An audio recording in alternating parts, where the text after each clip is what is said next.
Hello everyone, we are back at the Login Lounge in Camberley. It's been a while for myself being on the podcast. We've had the summer holidays and I have Emily back who joined us a few months ago. Hello. Hi Emily. Hello. I'm so excited. Thank you for having me back. Oh, thank you for coming. So last time we saw you, you were working hard and preparing for some competitions. Yes, I think I was about halfway through my prep for my first bodybuilding show.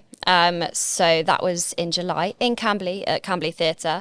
And yeah, so that was the first time I've ever been on stage. Obviously, I'd previous years prepped for shoots. So this was a big level up in all the glam, all the sparkliness, all the tan. Yes, and all the tan. Which was an experience in itself, but yeah, nice. Did you have white bed sheets that week? I have to. So I have like a tanning bed sheet that you kind of like get into. So It's like a sleeping bag, so you don't transfer anything. But yeah, that really would have, wouldn't it? Yeah, and I had to make sure. Obviously, I've got dogs. I was like, don't come near me, like don't change anything. But yeah, so I competed and I placed second in my first show, which was insane, in a lineup of 12 other girls who were all phenomenal. And obviously, first time being on stage, I had no idea what to expect. I was nervous. I didn't sort of really know. First time on stage for this type of thing. Yes, the first time. Emily has a history of dancing on stage, so there is but still, it's very different stage. But yeah.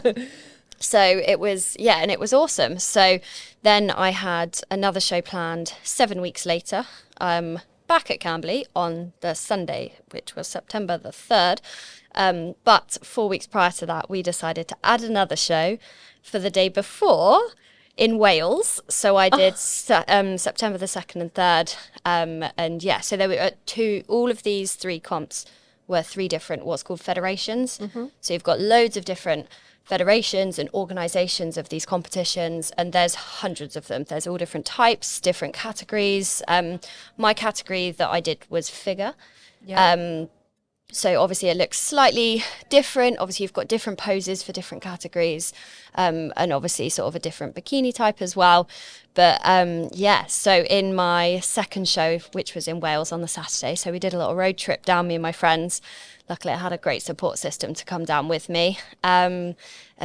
So we did my class. I placed first, and then amazing, which was insane. And when they announced so there was only three of us that got judged, and when they announced the person who came second, I was literally like in tears. I was like, oh my gosh, which was a bit surreal.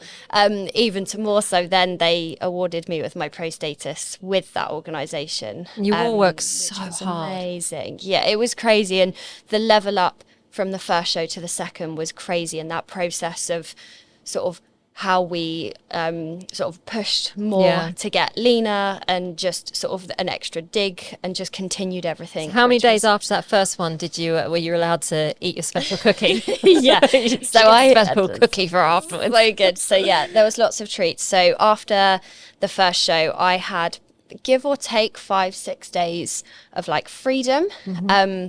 Now we didn't place too much structure in. My coach, John Berry at Physique Architect Gyms is king. But so it was hard, and it's hard going from so much structure to then coming out of it and understanding like how your body responds, what your body needs, some things you need to keep in place. But then obviously as soon as I was back in routine, the week coming back into prep after that was a bit tough, because obviously I'd had a bit of freedom. I'd not had to do much. I didn't have to gym. But my coach said, this is going to be your only rest between now and the next show that you do. So then we just got straight back into intensity, ready for the lead up for those last two shows, which was almost 2.5 weeks ago now. I can't believe how soon it has. I was like, wow, she's done another one and another. Yeah, it was a bit crazy of the weekend. Every time I said to someone, I was like, oh yeah, I've got at the show on Saturday, they said, have you got any more shows? And I said, tomorrow. And then on Sunday, they said, have you done any more shows? And I was like, yesterday.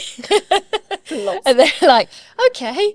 So yeah, it was a bit crazy, but actually like adrenaline was super high, and I had my friends with me. One of my friends drove, because obviously I wasn't sort of in the right headspace to drive. I needed some rest, which not was surprising. Nice. So yeah. Plus Emily likes her afternoon naps. I do, always. They saved me in prep. But yeah, and it was awesome. And the federation that I did on the Saturday was, so you can get non-tested feds and tested feds. So two of the federations, so this one and my other second place, they're tested. So they're all natural federations. So I came off stage from my first show and got drug tested. So they go through all of that. They did that for the top 3. And then obviously in the Saturday show, it was not tested. So I could have been up against other girls that were most likely assisted. Yeah. But obviously you don't know, which was also interesting to just see where I stood within that. Because you can do it natural. And kudos to even people who are assisted. Like, you still have to work just as hard, and there's a lot of taboo around it. But it's it was amazing, and it was a little bit of a flex being like, oh yeah, I'm natural. You got there, but I'm natural. So then obviously did a natural show on the Sunday, and again the standard was phenomenal in the lineup. So, Have you got any more? What's happening now for you? So this is the exciting part. So it was sort of a way up between.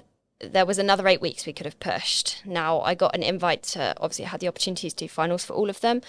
Now there were some less posing opportunities with the third show that I did, so we didn't sort of want to push too much for finals, whereas in the show that I placed first, we were able to do a routine, and that was awesome, and especially coming from my dance background.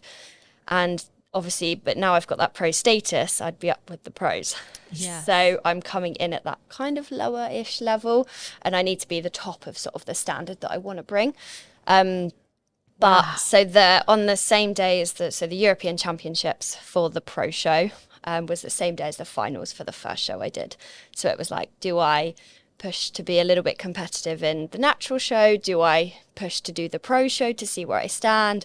Do I end the season on a high? Do I come away and start growing? So we had to think about all of these things, and also what my body was happy to do. Obviously, I'd done like a 30-week prep. So it was kind of like mindset as well. And obviously it's a long time, and a lot of the girls now doing the shows are only in week like 20. Yeah. So they're a lot fresher into their season compared to how I was. So we're coming away and we're growing. Can I ask something that I imagine a lot of women would be very interested in?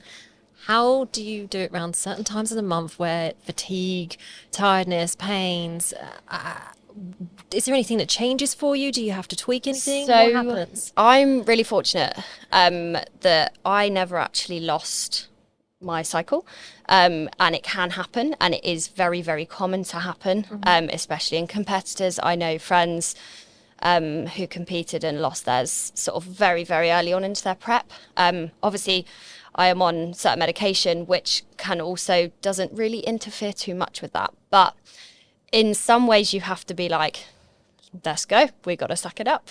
Yeah. It doesn't, like, obviously the judges don't know or don't really care in that sense of what you've been through or what times are tougher. And because there must be times where you felt weaker than others and you're like, oh, I know why that is. And it's managing the fatigue more than anything. I mean, look, we said earlier, my daily naps saved me. I can just switch off for 30 minutes and it keeps me going for another 6 hours, especially when I'm with my team and with my clients. But yeah, so I had quite a, touch wood, a breezy prep, as what I would say. Like, I run off adrenaline, like I love it. I have so much passion for it. And that's sort of when I started to realise this is for me sort of thing, which was cool. So yeah, I was very fortunate that none of that sort of came too much into play. But obviously you don't have any control over that. You have to, will it sort of arrive? Will it not? You'd had to deal with being hit with COVID a few times during prep times, haven't you? Yes. I got struck. How many times? Right at the start, I got COVID right at the start of my prep. But that was like the third time of having COVID. But it almost seems like a blur. It knocked you for six, though, didn't it? Sometimes. Yeah. And my coach was like, nope, you're not allowed to move. Like, and he's really good with, like, your health is first. Like, if you can't give 100% in your sessions, don't, because we want 100% at every time you can give. But obviously you have to make sure that food's in place. Like, my coach, I was in contact with him all the time, and especially towards the end of, like, towards closer to the shows and peak week, you've got to manage your stress levels, and you've got to, like, prioritize sleep, and you've got to sort of prioritize where your energy is best for. And obviously that was for mainly training that I had to give it my all. So that's why, yes, you can still socialize and do things in prep, but obviously you have to be really aware of how much energy you're giving out before you, like, drop. Sometimes when I see some of Emily's posts where she's maybe gone away with the boyfriend and she's going, look what he's eating, right in front of me. It's not like I can touch this, yet he's like, oh, look. Well done on your willpower. Yeah, and it was good. And, you know, towards the end, I just sort of had to say to some friends and things, and my friends and family were amazingly supportive, and my parents were like second to none, which was incredible because a lot of people's parents and families really struggle with the concept of what they're doing because it's tough. It's not normal. You've got to eat certain things. You can't just have one bite or just have one square of chocolate, or, you know, you have that, especially the mindset of the athletes in this industry. You've got to be like, you know, no, you know, just bear with me. It will be on the other side. I'll see you there. And it's nice, and now I feel really present with friends and family and stuff, and sort of being able to socialise and enjoy that as well. They're probably excited to see where you're heading next. Yeah, it was good. So yeah, the next time we plan to get on stage will be 2025, which seems crazy. But yeah, so I need to bring up my shoulders a lot and just focus on growing. So obviously we'll push for a surplus. My food will increase gradually. We're sort of just in this reverse phase at the moment, making sure my body's happy with routine, happy with structure, got some cardio back in, got obviously my steps are moving. So it's just sort of letting everything come down. Step machine, eh? Yeah, step machine. yeah. Every day you see a step machine. Thankfully, that's on pause for a little bit. Still do have a little bit of cardio, but it's just sort of, my body fluctuated quite a bit post-show, obviously, because I had some lovely things. So it's just making sure that we bring sort of that back down so we're in the best possible position to grow and to be optimal for what we want to push for. But, you know, we won't, my coach isn't just like, oh, just eat anything. Like, we still have sort of the same structure. There's just some flexibility in there, which is nice. And are you still PTing? Still PTing. The team is ever growing, and online coach. At Jets, and I always forget. So I'm at Jets Gym in Farnborough, and I'm at Physique Architect Gyms in Fleet, which is awesome. So yeah, it's nice to be here and everywhere, and my online team's growing, and sort of having that opportunity to work with people in person and push them to know sort of that there isn't any limits, that you can keep going, and just sort of them. You know, we always have a boundary on ourselves, right? When, you know, when that last little bit, it starts burning, so we stop. Whereas it's so nice to bring that those light bulb moments out of people. And with online coaching, obviously it's great to follow people's journeys very closely and just support them in every way possible. It's not just sort of, oh, you check in and that's the only time you chat to me. It's great for your clients to see like someone who you've shown what it really takes, what you've achieved. Not saying all your clients want to do necessarily this, 100%. but at the same time they go, well, I know she can help me because look what she does. And it's sort of that encouragement. And even now I'm growing, you know, I'm saying to my team, you know, this is what it takes to push to the goals, either end of the spectrum. Yes, mine are sort of in the more extreme versions of it. I'm either going one way or the other. Yeah. But and also having that balance and the struggles that I have as well, and the struggle, like I can relate to them, which I think is sort of what they enjoy as well. And it's being like, okay, knowing the time of when, okay, no, you're being silly, let's go, let's keep going. Yeah. Rather than just being like, oh yeah, like, yes, obviously it's that it's a good balance. A coach, you still want that encouragement, as well as like being a little bit like pushy, not pushy, but just spurring them on to know what their capabilities are more than anything else. But, well, Emily, it'd be lovely if you can join us again. Maybe we'll see you again at some point after Christmas, see how you're going, what's happening. I know the next time you're doing a main stage is 2025, but it'd be interesting to see what, be nice to continue to follow the journey. No, it's super exciting, and thank you for having me on. It's so nice to share this and also talk a little bit more about it. And it's been amazing. I'm going to leave with my medals now. Yeah. So. Thank you. But yes, thank you so much. Yes, it is my bud. But yeah, no, awesome. Thank you very much. Thank you so much. Loved it. So much fun.